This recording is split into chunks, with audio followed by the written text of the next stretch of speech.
Sir ఇదే కదా జైపాల్ గారు మీరు రిలీజ్ చేసింది.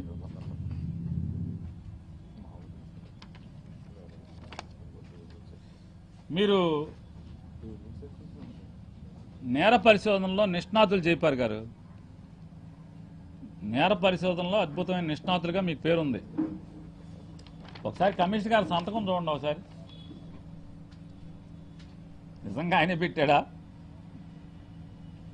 అడావుడిగా నిన్న పెట్టించారా? పెట్టించేప్పుడు ఏమైనా ఎడం చేత్తో కానీ కాలుతో కానీ చేత్తో కాకుండా ఇంకెవరన్నా పెట్టారా? వారు అంతకితం ఉన్నటువంటి సంతకాలు కూడా ఉన్నాయి నా దగ్గర.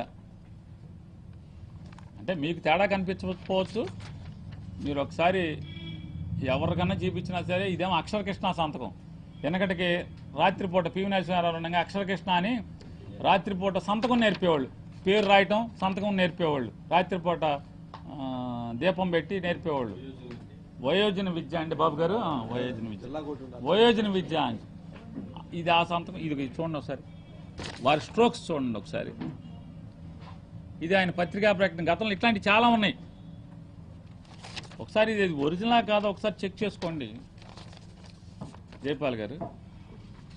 వారు ఇంకేమన్నారంటే, మీరు జిల్లా ఎస్పీ గారిని ఉద్దేశించి మాట్లాడుతూ సదరు మున్సిపల్ శాఖ వారు అక్రమ కట్టడాల కూల్చివేత విషయంలో పోలీసు సిబ్బందిని భద్రతగా ఉండమని అడిగినట్లు సదరు రిక్వెషన్ కాపీ పోలీసు సిఐకి, చిర్లపూడి సిఐకు పెట్టినట్లు చూపినట్లయితే నేను నోరు మూసుకుంటానని. ఎస్, నిన్న పడగొట్టిన దాంట్లో అది అది నాకు సంపూర్ణంగా నేను సందేహం వ్యక్తం చేస్తున్నాను. ఇది అతను ఒరిజినల్ సంతకం కాదు. ఇది దొంగదో బొంగదో ఏదైనా పర్లా, మేము మాకేదో కాగితం వచ్చేస్తే మేము చేసేస్తామంటే మాకేం సంబంధం లేదనుకో. పోనీ మీ తృప్తి మేరకు నాని అంటే మీరు నాకడేమో నాకేమి నీతి నిజాయితీ లేదు, నాకు సంస్కారం లేదు, సభ్యత లేదు, నా రాజకీయ ఎదుగుదల కోసం పబ్లిసిటీ కోసం ఏది పడితే అది మాట్లాడతానని చెప్పారు. మళ్ళీ మీరే నా నుంచి నిజాయితీ కోరుకుంటున్నారు. ఏమని? నువ్వు మాట మీద నిలుపు. ఎస్, సరే, నీ నమ్మకాన్ని జైపాల్ గారు, మీ నమ్మకాన్ని నేను పోగొట్టదలుచుకోలేదు. మీ ఎస్పీ గారితో నేను అన్న మాట ఏమన్నాను?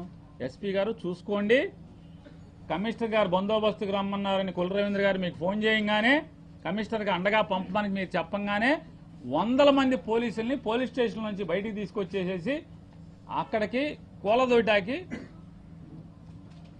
మొత్తం బందరు పక్క నుంచి సిఐలు, ఎస్ఐలు అందరినీ మీరు పంపించేస్తున్నారు. 100 మంది పోలీసులను పంపించేస్తున్నారు.